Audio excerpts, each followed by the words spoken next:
नमस्कार दोस्तों, मैं रुनिमा एक बार फिर हाजिर हूं आपकी अपने चैनल ज्ञानबाजी पर। भारत न्याय यात्रा का ऐलान होते ही बिना देरी के तुरंत हमारे पीएम मोदी के ब्रह्मास्त्र ईडी की प्रतिक्रिया और उसके बाद हमारे गोदी चैनल्स पर दिन भर ईडी का एक्शन दिखाकर विपक्ष पर हमला शुरू हो गया है। और यही है हमारे 56 इंची सीने वाले मोदी जी का सबसे बड़ा डर।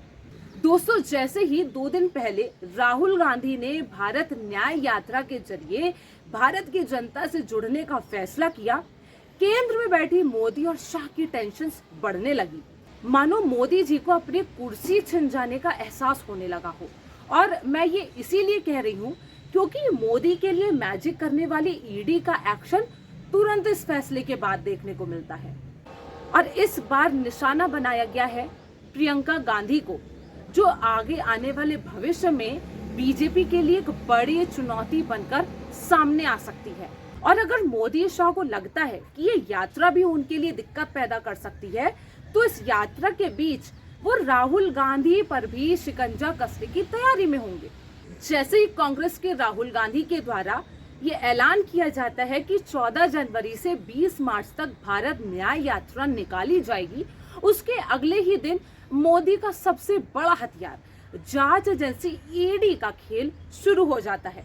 और इस बार ये केस जमीन के घोटाले और मनी लॉन्ड्रिंग से जुड़ा हुआ है, जिसमें प्रियंका गांधी के पति रॉबर्ट वाड्रा आरोपी हैं। इस मामले की अभी जांच चल रही है, लेकिन इस मामले के जरिए अब लगातार विपक्ष पर हमला शुरू हो गया है।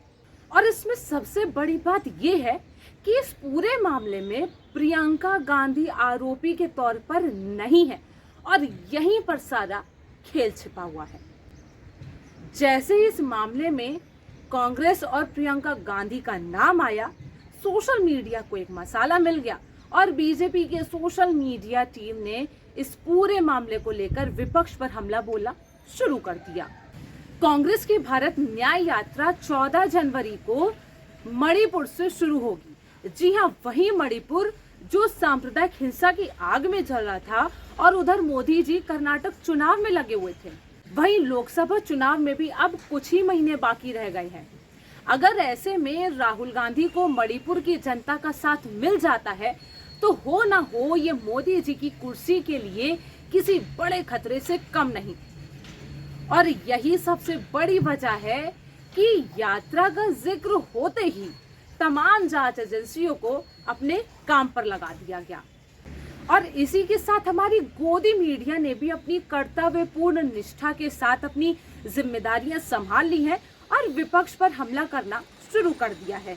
और दिन रात भर इनके चैनल पर विपक्ष के खिलाफ खबरें लोगों के दिमाग में भरी जा रही हैं। दोस्तों, अब ये खेल यही नहीं रुकेगा। लोकसभा चुनाव तक जब जब मोदी शाह को ऐसे खतरे नजर आएंगे, तब तब हमें ऐसे घटनाक्रम देखने को मिलते रहेंगे।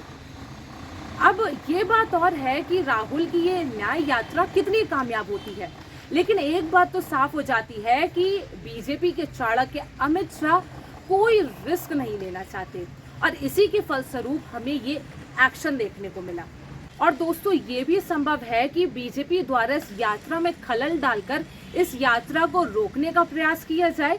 और इसके लिए हमारी गोदी मीडिया और बीजेपी का आईटी सेल अब एक्टिव हो गया है।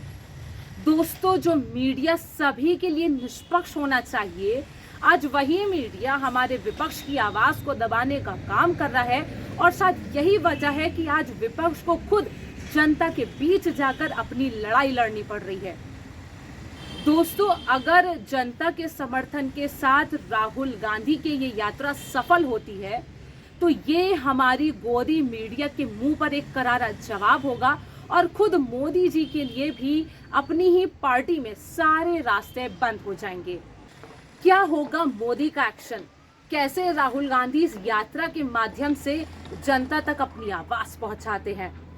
दोस्तों, 2024 लोकसभा चुनाव के नजरिए से बेहद दिलचस्प होने वाला है। आप क्या सोचते हैं? कमेंट सेक्शन में हमें जरूर बताएं। तब तक के लिए मुझे दीजिए इजाजत। नमस्कार।